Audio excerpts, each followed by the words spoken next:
nyari sampah di mana saja ini? Di rumah. Di rumah. Terus di mana lagi? Di tempat sampah. Di tempat sampah. Tempat sampah mana? Sekolahan. Oke. Ini sampah-sampah yang berserakan harus bisa bersih. Loh, sudah dicuci apa belum?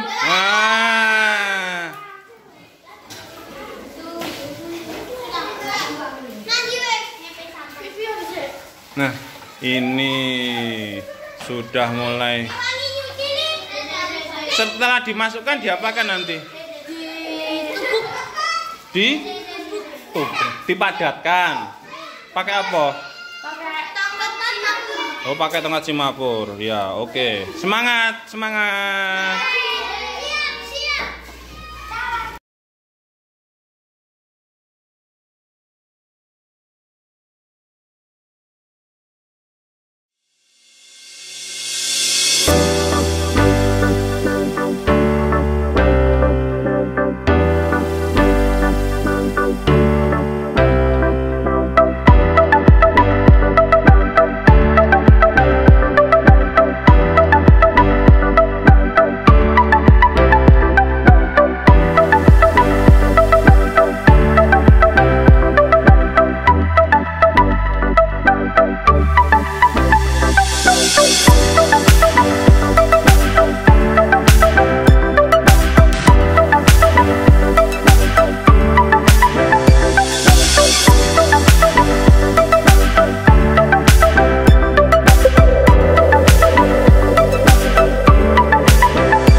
Assalamualaikum warahmatullahi wabarakatuh.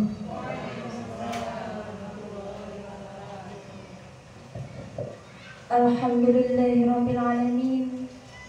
Wassalatu wassalamu ala asrofil anbiya'i wal mursalin wa ala alihi wa sahbihi ajmain, amma ba'd. Yang terhormat Kepala SDN Damarulan 3, yang saya hormati Bapak Guru beserta staf SDN Damarulan 3, dan kepada tamu undangan yang kami hormati.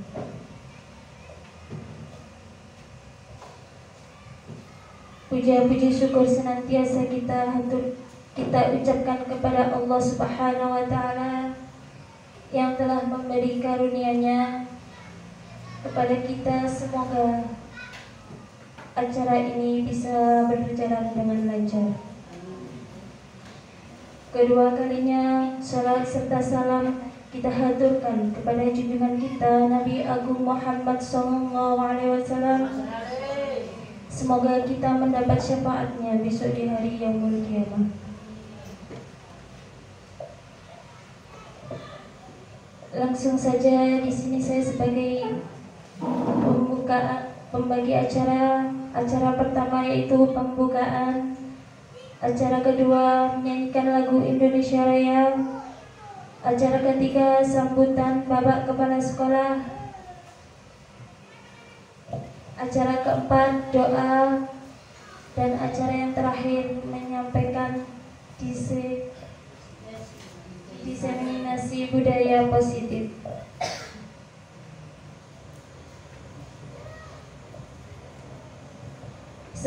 Sebelum memulai acara ini kita bacakan Ummul Quran liridha ilahi wa li syafa'ati Rasulillah. Al-Fatihah.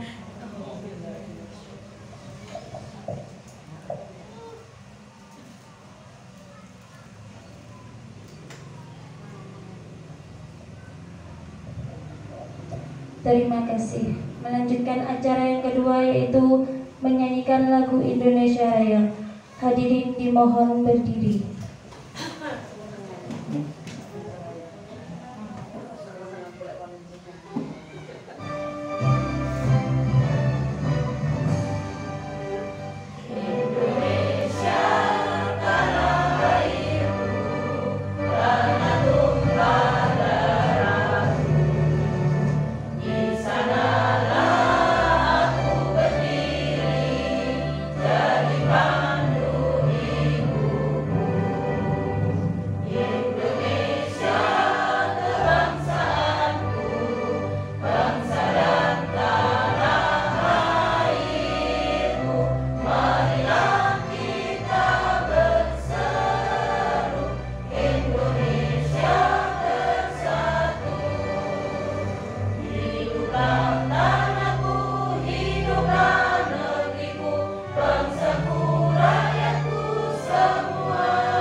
Terima kasih. Hadirin dimohon duduk kembali. Memasuki acara yang ketiga, yaitu sambutan Bapak Kepala Sekolah kepada Bapak Darsino MPD, kami persilahkan.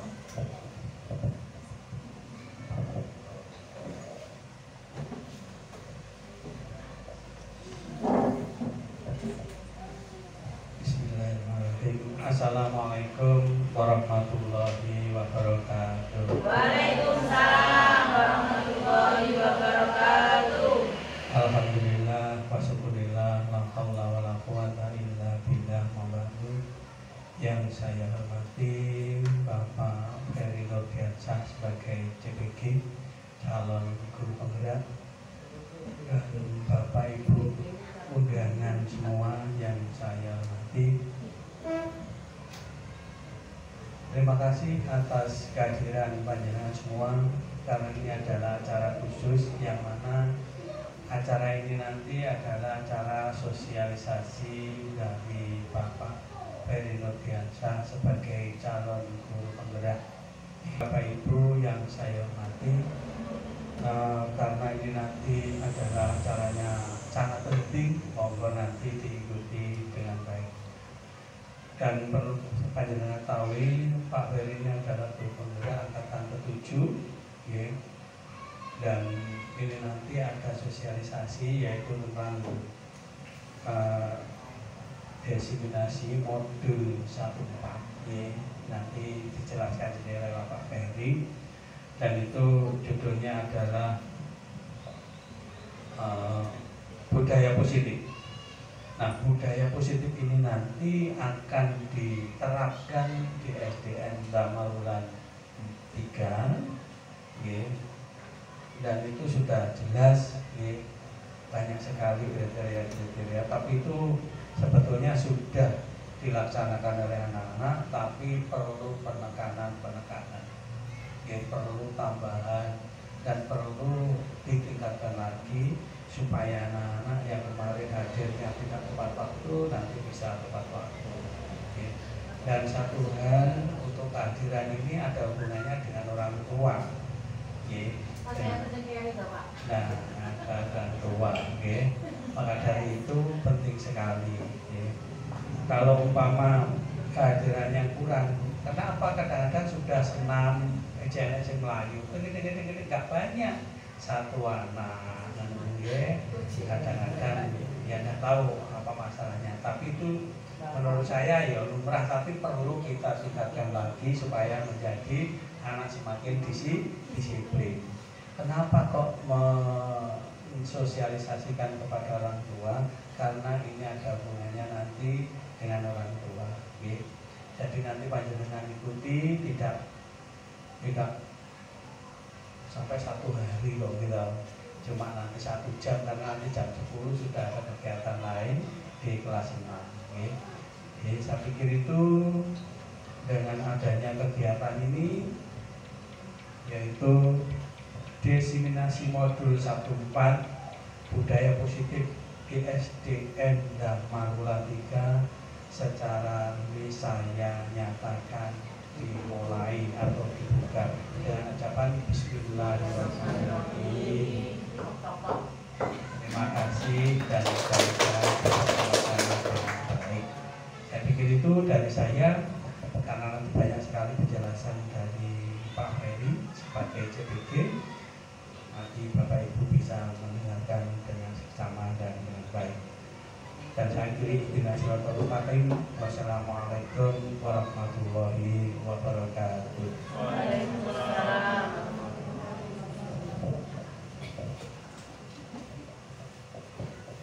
Selanjutnya yaitu acara inti yang akan disampaikan oleh Bapak Ferry SPD. Kami persilahkan. Sebelumnya, Assalamualaikum warahmatullahi wabarakatuh. Waalaikumsalam. Sekali lagi saya ucapkan terima kasih karena telah memenuhi undangan saya. Ada beberapa hal yang ingin saya sampaikan ini nanti terkait budaya positif yang sudah ada di sekolah ini, di SDN Damarwulan 3. baik yang sudah ada maupun belum ada. Sama halnya seperti yang ada di poster tersebut, yang ada di yang Bapak Ibu terima. Di situ ada poster keyakinan kelas. Nah, dari sini sebelum masuk ke materi, saya ingin menyampaikan bahwa di sekolah kita di SDN Damarulan 3 itu punya keyakinan kelas. Tanpa disadari bahwa SDN Damarulan 3 itu sudah mempunyai keyakinan kelas. Nah, ini mungkin bahasa baru bagi Bapak Ibu guru dan juga baru di telinga orang tua, karena saya sendiri juga baru menerimanya.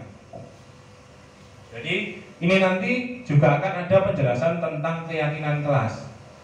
Nah, kalau misalkan jenengan melihat dari poster tersebut, jenengan pasti mengiranya itu adalah apa? Peraturan sekolah atau peraturan kelas. Oke. Yang selama ini kita gunakan bahasanya adalah peraturan kelas atau peraturan sekolah. Nah, padahal kalau di kurikulum Merdeka saat ini kita nanti di tahun ajaran baru, tahun ajaran 2023-2024 akan menggunakan kurikulum Merdeka. Nah, bahasanya bukan peraturan kelas.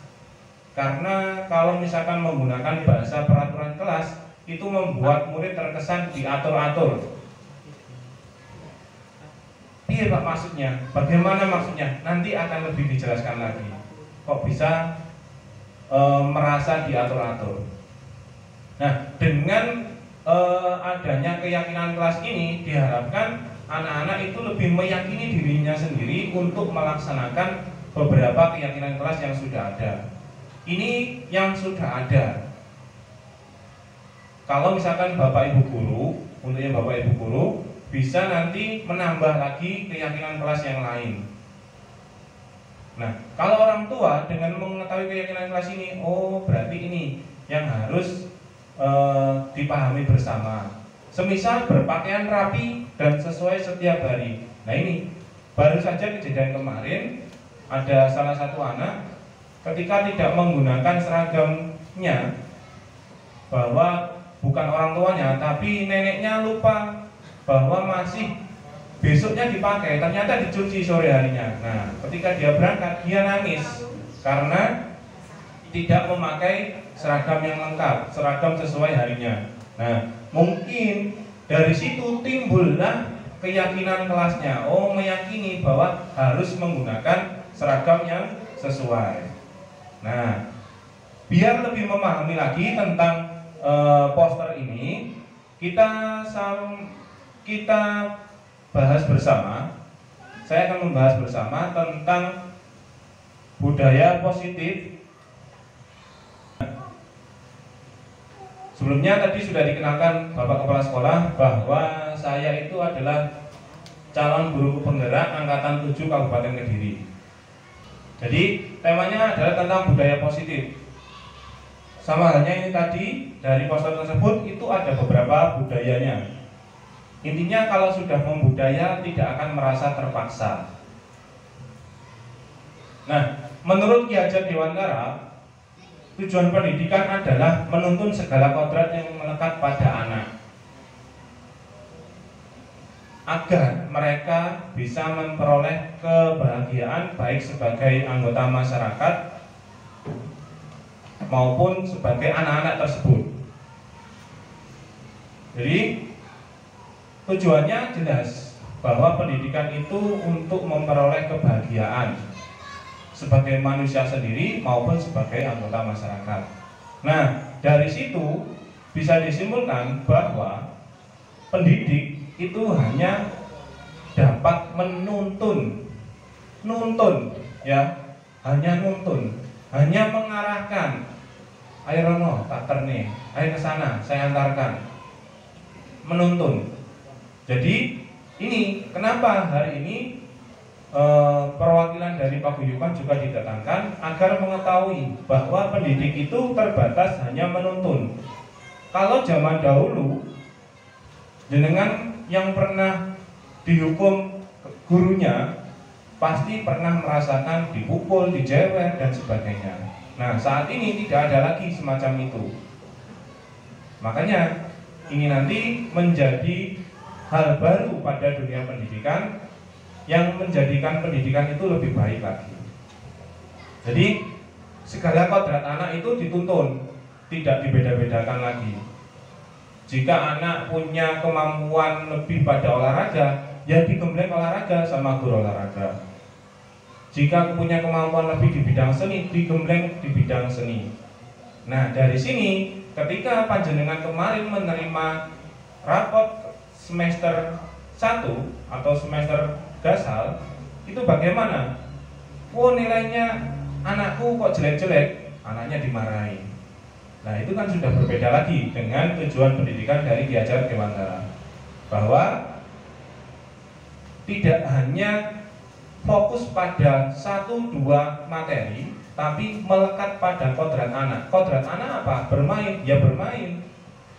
Tapi apa? Tetap namanya guru untuk menuntun. Ya. Berikutnya, budaya positif di sekolah yaitu nilai dan kebiasaan di sekolah yang berpihak kepada murid agar mereka dapat berkembang menjadi pribadi yang kritis, penuh hormat dan bertanggung jawab sesuai dengan profil pelajar Pancasila. Nah, dari sini, dari poster ini, kira-kira apakah sesuai dengan tujuannya? Dengan adanya budaya positif ini bisa tidak membentuk pribadi yang kritis, penuh hormat, bertanggung jawab. Nah, dari situ makanya penting bahwa terkait adanya budaya positif ini penting untuk adanya di sekolah. Bukan lagi peraturan. Karena apa? Tadi disampaikan oleh Ki Hajar Dewantara bahwa pendidikan itu adalah menuntun segala kodrat anak. Bukan ada peraturan, tapi dengan adanya bahasanya diganti, diperhalus menjadi budaya positif yang nantinya arahnya juga kepada keyakinan kelas. Apakah di sekolah kita sudah ada nilai dan kebiasaan yang mencerminkan budaya positif? Bagaimana? Ada nggih? Ada ya. Jadi memang ada, yaitu tadi tanpa kita sadari bahwa itulah yang namanya budaya positif.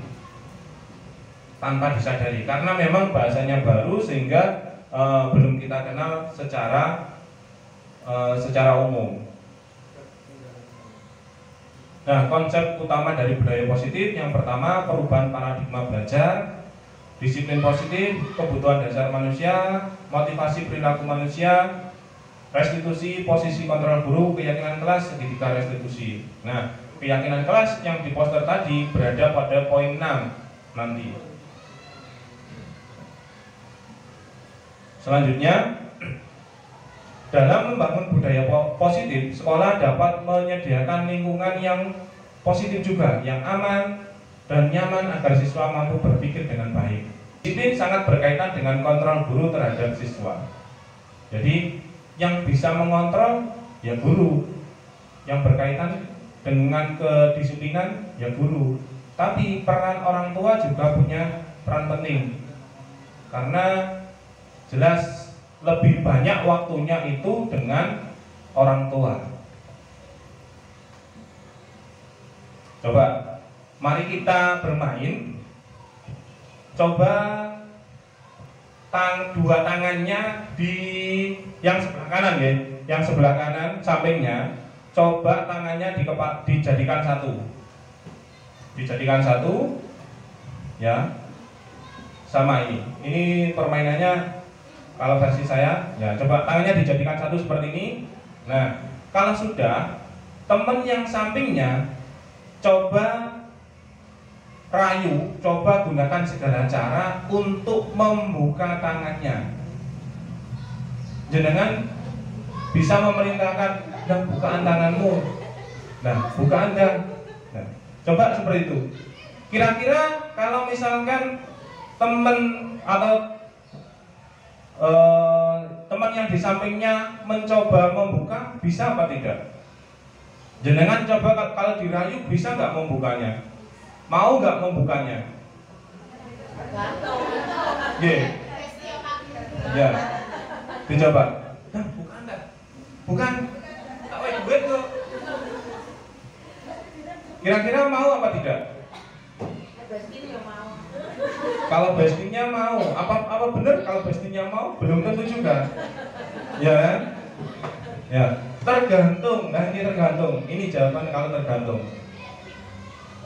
Nah, kemungkinan jawaban kita adalah antara yang bersedia membuka dan yang tetap bertahan menutup kepalan tangannya. Siapakah sesungguhnya yang memegang kontrolnya? Siapa? Diri kita sendiri. Betul, diri kita sendiri. Kita mau membukanya kalau bestinya. Kita mau membukanya kalau ada rewardnya, ada hadiahnya. Kalau kita mau membukanya kalau kita terpaksa dilikitik. Nah, sampai seperti itu bahasanya tadi kan seperti itu. Jadi kontrol pada diri siswa itu ada pada diri siswa juga. Ya, sekali lagi, kontrol diri siswa ada pada diri siswa. Bapak Ibu guru memaksa untuk belajar. Bapak Ibu guru mengarahkan seperti ini. Panjenengan orang tua mengarahkan nyapu. Kalau anak tidak mau, ya tidak mau. Karena yang memegang kontrol siapa? Anak sendiri. Itu. Nah, jadi semakin terbuka, jadi semakin tahu kenapa anak ketika disuruh tidak mau, ya kan? Nyambungnya di sekolah. Karena kontrolnya pada guru. Nah, tadi kontrolnya pada guru.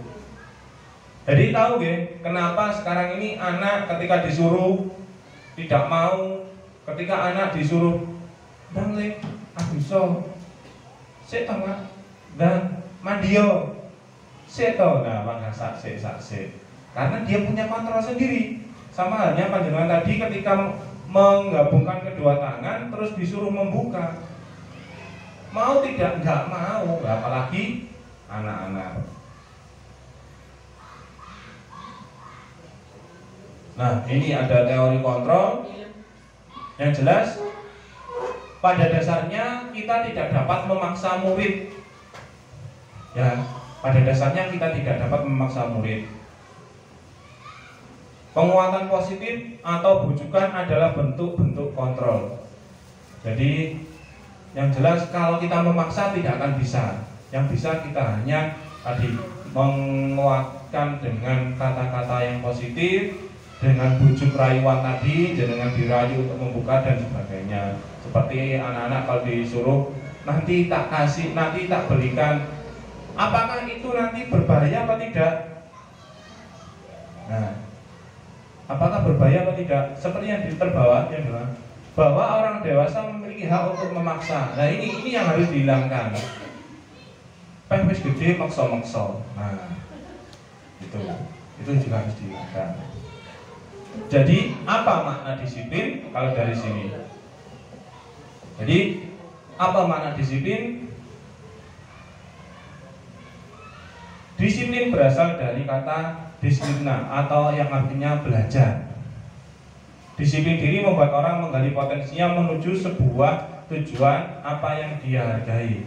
Kalau dia sudah menghargai, pasti dia tanpa dipaksa akan disiplin dengan sendirinya. Namun dalam budaya kita, makna kata disiplin telah dirubah menjadi sesuatu yang harus dilakukan seorang untuk mendapatkan kepatuhan. Nah, sekarang ini bergeser. Kalau tadi dikatakan dengan dirinya sendiri sadar untuk disiplin, ini enggak, untuk kepatuhan disiplinnya. Nah, ini yang membedakan terkait disiplin yang seharusnya diterapkan dengan disiplin yang kondisinya saat ini. Disiplin adalah kemampuan memerintah diri sendiri dalam mengontrol dan menguasai diri untuk memilih tindakan yang mengacu pada nilai-nilai yang kita hargai dengan penuh tanggung jawab tanpa terperintah orang lain. Ini makna disiplin yang sebenarnya, bukan yang hanya karena terpaksa untuk disiplinnya. Makanya dengan budaya positif ini nanti diharapkan anak-anak memiliki sifat-sifat disiplin yang secara nalurinya berdasarkan dari hati nuraninya untuk bergerak sendiri, tanpa ada paksaan, tanpa ada tuntutan dan sebagainya. Makanya dirubah, bukan peraturan sekolah, bukan peraturan kelas, tapi keyakinan kelas. Nah, seorang guru harus memiliki dasar kebutuhan siswa. Kebutuhan dasar manusia yang pertama adalah bertahan hidup.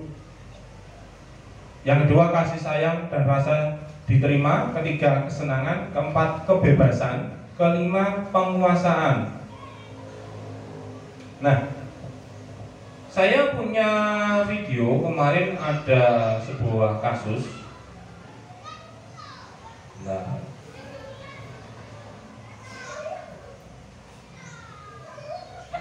Nah, ini ada contoh sebuah kasus.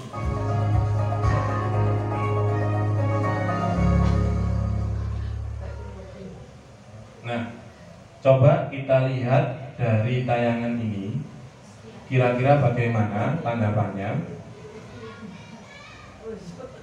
Ada seorang anak masuk kelas, tiba-tiba ke meja temannya, dan terjadilah seperti itu.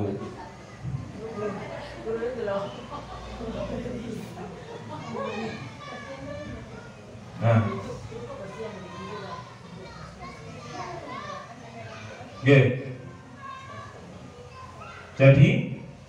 dari kejadian tadi tersebut, apakah kita langsung menghukum anak yang mengganggu? Tidak. Apakah kita harus langsung menyalahkan anak tersebut? Juga tidak. Seorang guru, kita harus mengenali kebutuhan dasar dari manusia.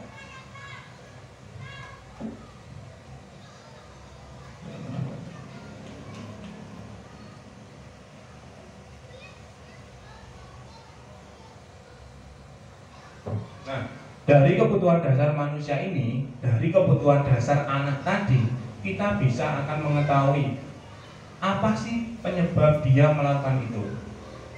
Mungkin saja karena dia kesenangan, dia ingin kesenangan, dia butuh kebebasan, dia butuh penguasaan. Karena dia badannya besar, dia merasa berkuasa. Karena dia suka bermain, dia butuh kesenangan.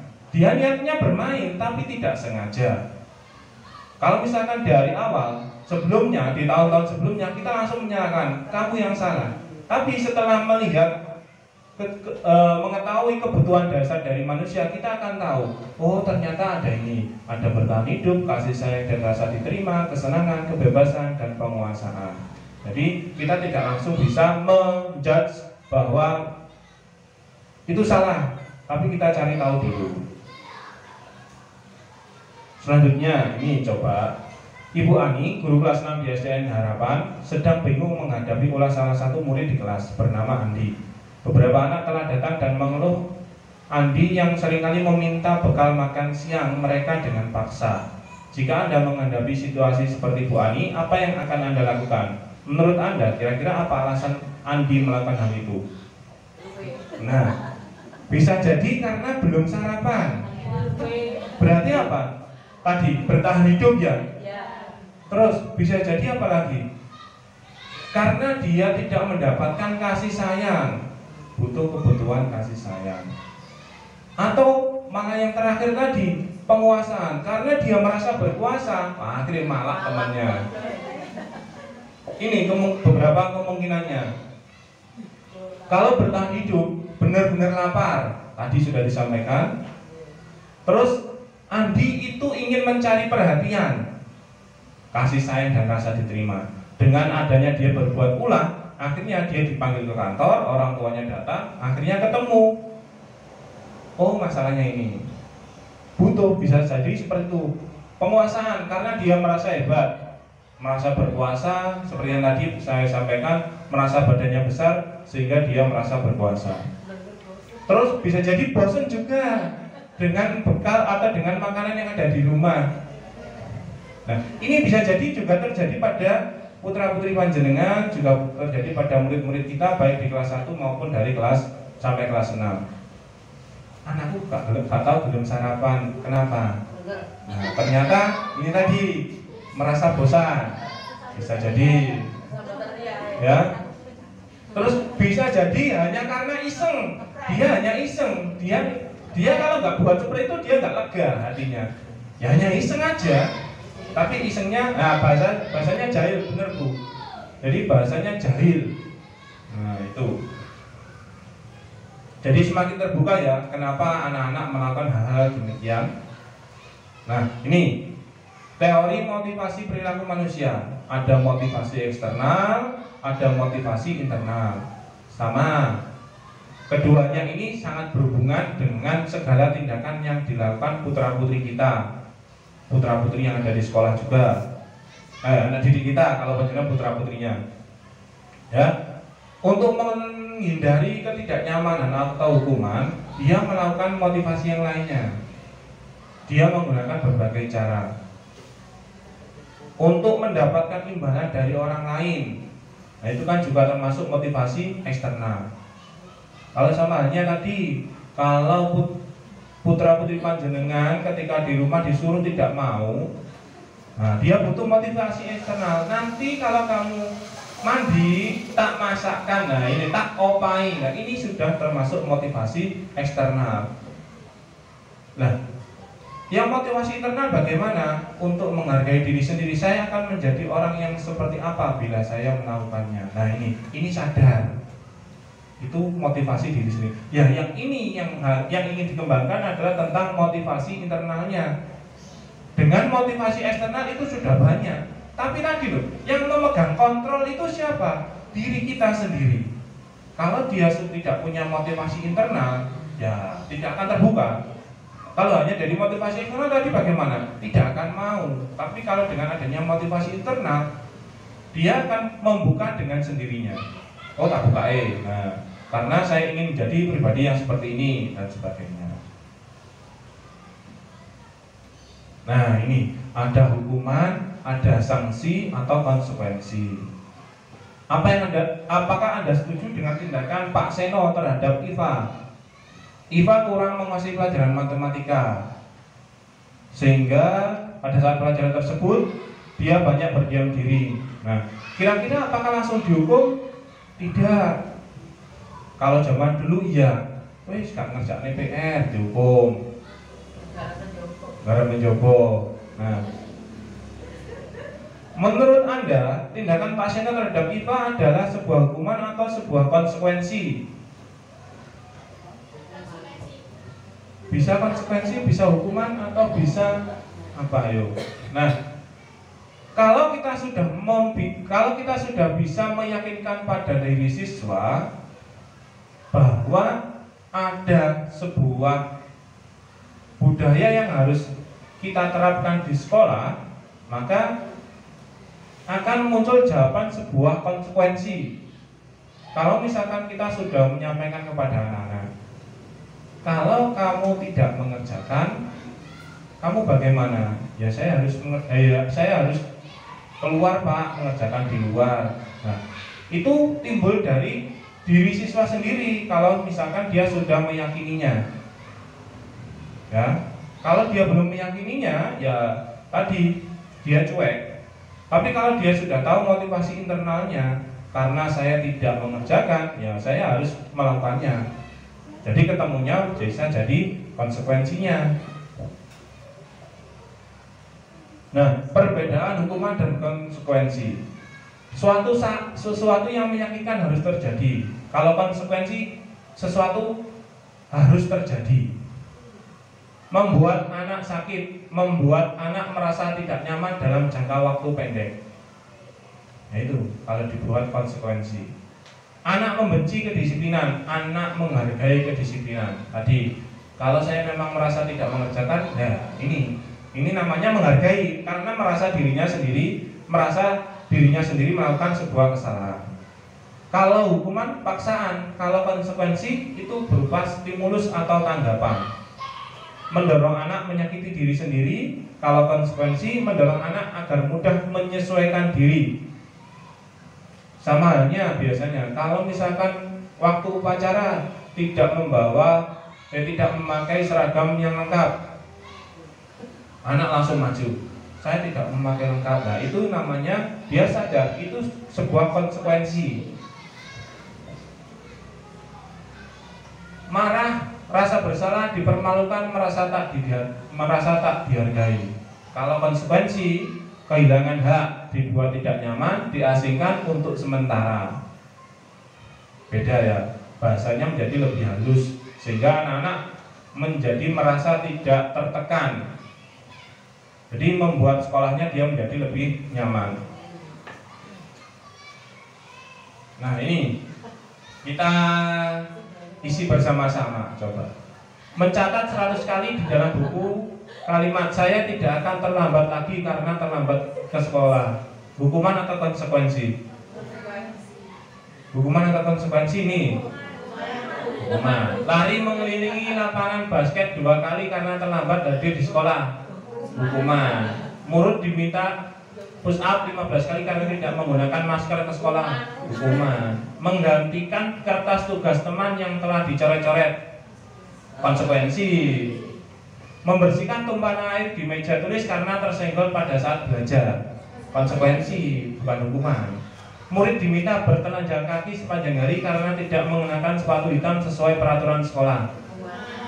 Alasan sendiri karena terlambat 10 menit untuk pelajaran PJK atau olahraga. Konsekuensi, karena terlambat, dia konsekuensinya apa? Ya pemanasan sendiri.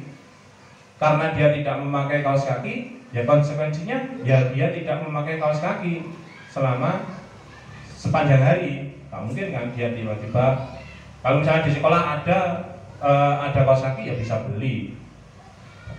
Tapi beda lagi itu nanti konteksnya. Nah, bagaimana? Hukuman, konsekuensi, hukuman, konsekuensi. Jadi ini tadi, mohon maaf, sudah hampir betul. Tinggal yang ini tadi saya salah. Nah ini, restitusi posisi kontrol guru. Lebih banyak yang mana kira-kira nanti? Nanti Bapak Ibu juga bisa menilai diri sendiri juga. Orang tua juga bisa menilai diri orang tua juga. Kalau misalkan dijadikan posisinya sebagai guru, karena peserta didik ketika di rumah itu juga belajar. Gurunya siapa? Panjenengan semua. 1. Penghukum. 2. Pembuat merasa bersalah. 3. Teman. 4. Pemantau. 5. Manajer. Yang tidak baik kira-kira yang mana? Penghukum. Pembuat merasa bersalah bagaimana? Baik apa tidak? Juga tidak baik. Kalau teman, ini bahaya. Karena nanti kalau teman itu nanti rasa hormatnya berkurang. Ya, bahayanya. Nah, kalau memantau, dia hanya memantau. Kayak salah. Nah, itu salah. Nah, itu memantau. Kalau manajer, nah ini. Kalau manajer, nah, kalau manajer itu nanti kita harus mencari tahu tadi kebutuhan dasarnya anak apa tadi sehingga dia melakukan itu, sehingga ada proses untuk komunikasi antara guru dan anak. Nah, bertanya tentang sebuah keyakinan yang ada pada diri anak, sehingga nanti anak merasa bisa memotivasi diri sendiri untuk berbuat lebih baik.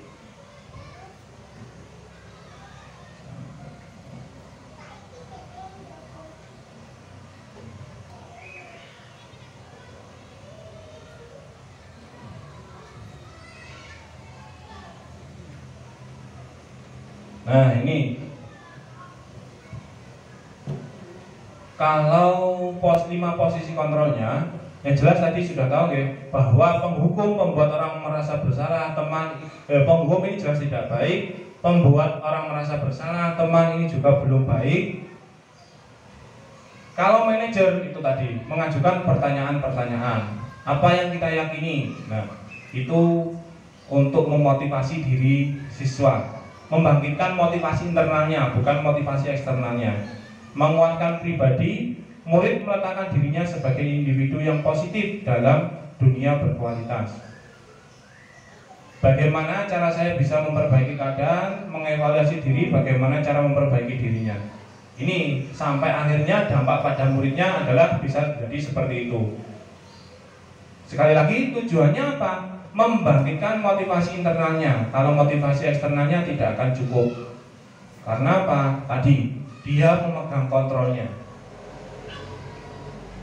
Kasus berikutnya, pada hari Senin Pak Alfi tidak masuk sekolah. Pak Alfi merupakan guru matematika. Saat itu Bu Rina menggantikan Pak Ali. Bu Rina baru 1 tahun menjadi guru SMP. Beberapa murid perempuan, Vivi dan Natali mengatakan bahwa mulai menggunakan kesempatan untuk bersikap seenaknya, tertawa dan tidak mengindahkan kehadiran Bu Rina. Nah, ini sama tadi. Ada guru baru menggantikan guru yang tidak masuk. Nah, dia bersikap seenaknya karena muridnya tadi hanya patuh pada guru yang mengajar setiap harinya. Apakah kita langsung menyalahkan kedua anak tersebut? Tidak. Kita harus bisa mencari tahu terlebih dahulu. Kalau kita ingin memposisikan diri kita sebagai manajer, panjenengan juga sama. Ketika anak-anak panjenengan di rumah berbuat masalah, kalau misalkan langsung dihukum, itu jenengan juga sebagai penghukum jadinya. Kalau jenengan tadi pembuat merasa bersalah, ya jadi pembuat merasa bersalah. Tapi kalau jenengan berposisi sebagai manajer, nanti bisa membangkitkan motivasi internal. Oh, bahwa itu perbuatan salah, tidak harus saya lakukan. Saya harus menghormati semua orang. Makanya di sini ada salah satunya saling menghormati, menyayangi dan bekerja sama. Nah, ini saling menghormati satu sama lain, baik dengan temannya maupun dengan gurunya. Gurunya sudah. Nah, ini keyakinan kelas. Nah, masuk di poin 6, keyakinan kelas seperti yang ada di poster adalah nilai kebajikan atau prinsip-prinsip universal yang disepakati bersama secara universal lepas dari perbedaan agama, suku, negara, dan bangsa. Ini keyakinan kelas ini dibentuk bersama oleh peserta didik dan juga gurunya. Disepakati bersama sehingga nanti bisa menumbuhkan motivasi internalnya.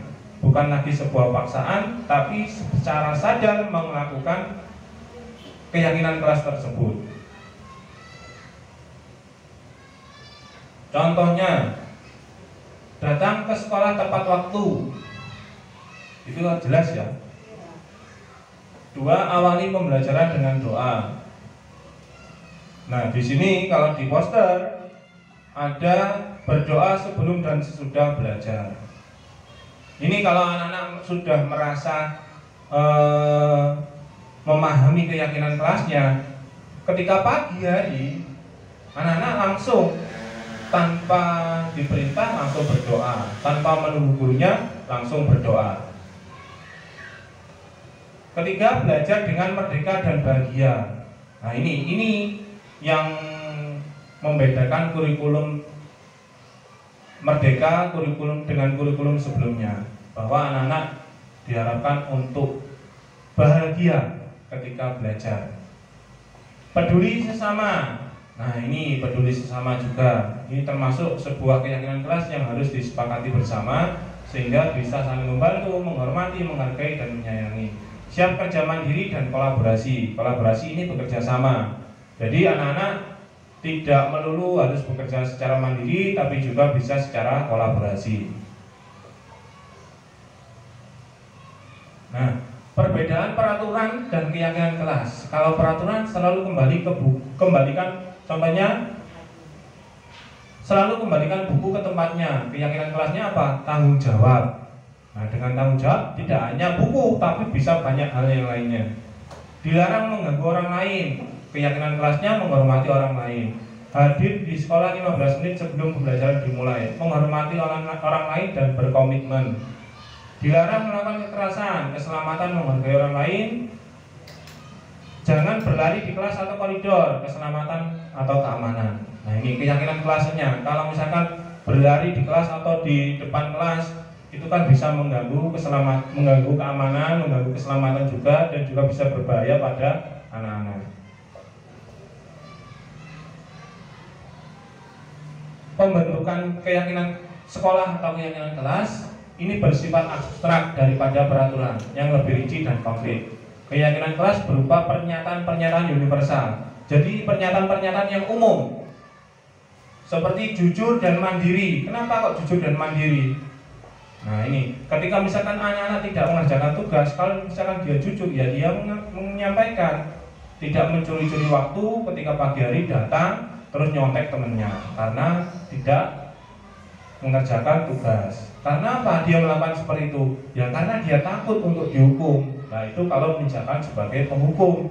Kalau dia merasa secara sadar, dia merasa dirinya sendiri tidak melaksanakan tugasnya, berarti dia nanti akan secara sadar juga, oh saya salah, berarti saya nanti harus menjadi seperti ini, harus melakukan ini. Itu kalau dia sudah meyakini keyakinan sekolah atau keyakinan kelasnya. Semua warga kelas hendaknya ikut berkontribusi dalam pembuatan keyakinan kelas lewat kegiatan curah pendapat. Nah ini nanti misalkan panjenengan didatangkan ke sini juga bisa menjadi menambahkan beberapa keyakinan kelas yang bisa kita masukkan. Bersedia meninjau kembali keyakinan kelas dari waktu ke waktu. Kenapa dari waktu ke waktu? Karena keyakinan kelas yang dibuat saat ini bisa jadi nanti 2 tahun ke depan tidak akan dipakai lagi. Karena apa? Anak-anaknya sudah disiplin. Karena memang pembentukannya kan dari awal, dari kelas 1 sampai kelas 6. Ketika kelas 6, oh ini nggak perlu bisa, karena sudah terbentuk secara langsung. Gitu ya.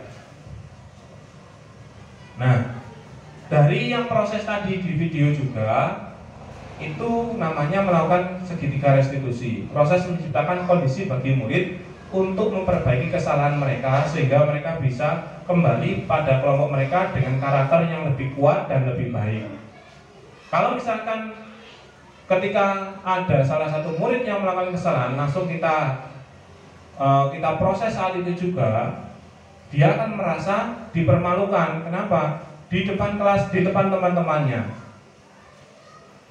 Kamu tidak mengerjakan, kamu tadi berbuat begini. Nah, dia merasa malu akhirnya.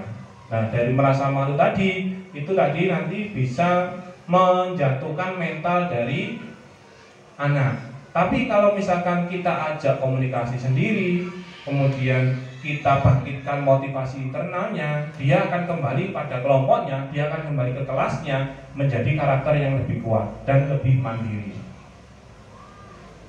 Tujuannya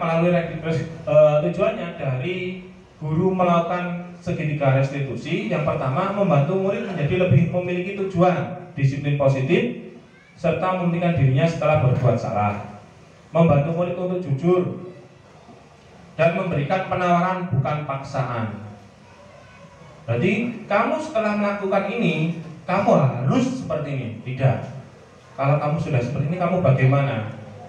Ya Pak, saya merasa bersalah, saya akan memperbaiki diri saya. Nah ini segitiga restitusi. Yang pertama, menstabilkan identitas. Kamu bukan satu-satunya yang pernah melakukan ini. Ini contohnya. Setiap orang pasti pernah melakukan kesalahan. Kemudian kita validasi tindakan yang salah. Kamu tentu punya alasan mengapa kamu melakukan itu tadi. Karena saya ingin bermain, Pak. Berarti kalau kembali kepada kebutuhan dasar manusia tadi, butuh kesenangan. Karena saya lapar, Pak. Tadi pagi belum sarapan. Karena dia butuh bertahan hidup. Adakah cara yang lebih efektif untuk mendapatkan apa yang kamu butuhkan? Nah, ada. Ya, caranya bagaimana? Disesuaikan dengan kemampuan murid. Kemudian yang terakhir menanyakan keyakinan. Nilai-nilai apa yang telah kita sepakati? Kita harus saling menghargai. Kita harus saling tolong-menolong. Nah, dan sebagainya. Kamu ingin menjadi orang yang seperti apa? Pastinya kalau ditanya seperti itu, nggak mungkin. Saya ingin menjadi orang yang jelek, saya ingin menjadi orang yang jahat. Tapi tidak, saya ingin menjadi orang yang baik, Pak. Menjadi pribadi yang baik. Nah, dari situ kita akan menyentuh hatinya sehingga memunculkan motivasi internal dari diri siswa. Nah, tadi sudah saya sampaikan contoh-contohnya. dari menstabilkan identitas, validasi tindakan yang salah, dan terakhir menanyakan keyakinan kelas. Terima kasih. Berbagi kebaikan untuk keberlangsungan kebaikan selanjutnya. Jadi hal baik harus disampaikan. Begitu nggih? Ada pertanyaan? Satu atau dua atau tiga boleh. Tentang keyakinan kelas yang telah dibuat, yang selama ini sudah berlangsung ada pada sekolah.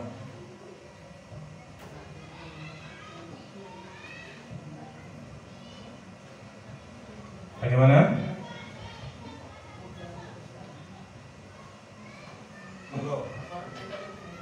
Nggak apa-apa, tanya nggak apa. Bagaimana Bapak Ibu Guru? Iya, Pak Ivan, gimana? Saya bertanya Pak Ferry. Iya, terima kasih.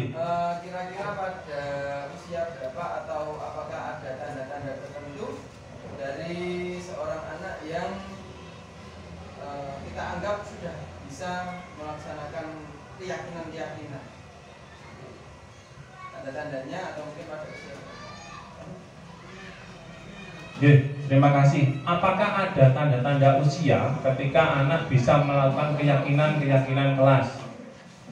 Kalau misalkan ini kita terapkan di kelas 1, kita pastinya membuat keyakinan kelas tidak seperti ini, tidak sekompleks ini, ya kan?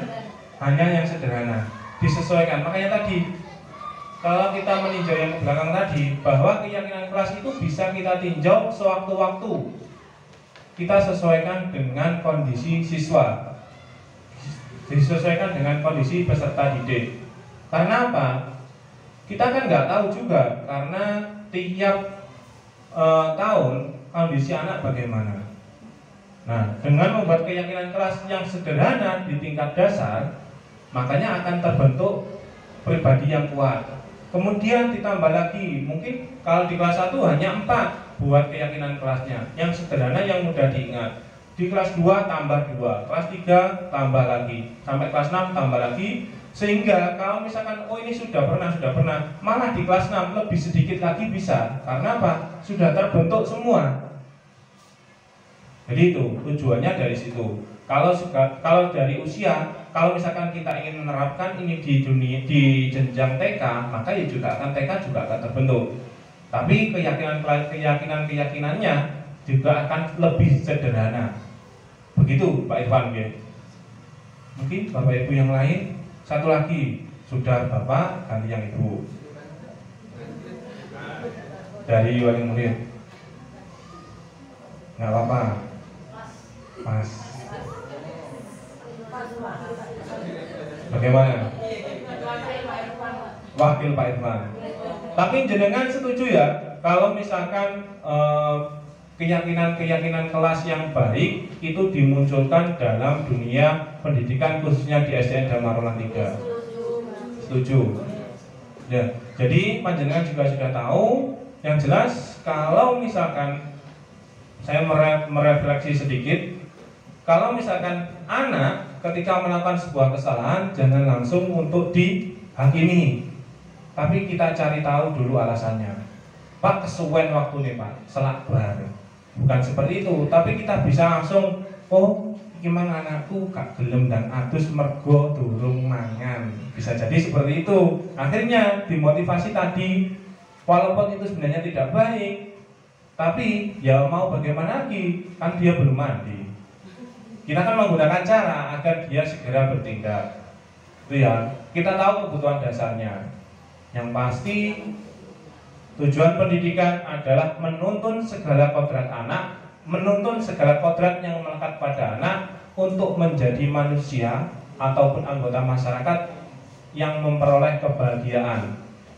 Itu Jadi dimohon baik dari sekolah, baik di rumah juga akan berupaya menciptakan sebuah lingkungan pendidikan yang nyaman dan aman bagi peserta didik, bagi putra-putri panjenengan. Kalau dirasa cukup, saya ucapkan terima kasih. Ini nanti saya mohon minta reviewnya sedikit, nanti divideokan beberapa menit saja tentang materi hari ini dari perwakilan paguyuban dan juga dari Bapak Ibu Guru. Sekali lagi saya pastikan, apakah tidak ada pertanyaan? Sudah cukup? Bu Dwi? Oh nggak jadi. Oke. Sekali lagi saya ucapkan terima kasih atas kesediaannya untuk menghadiri sedikit diseminasi modul 1.4 budaya positif. Yang intinya tadi panjenengan sudah tahu, ada posisi kontrol, ada keyakinan kelas. Diharapkan nanti panjenengan walaupun bukan jadi guru di sekolah, tapi ketika jadi guru di kelas bisa menerapkannya. Sekian dari saya. Wassalamualaikum warahmatullahi wabarakatuh.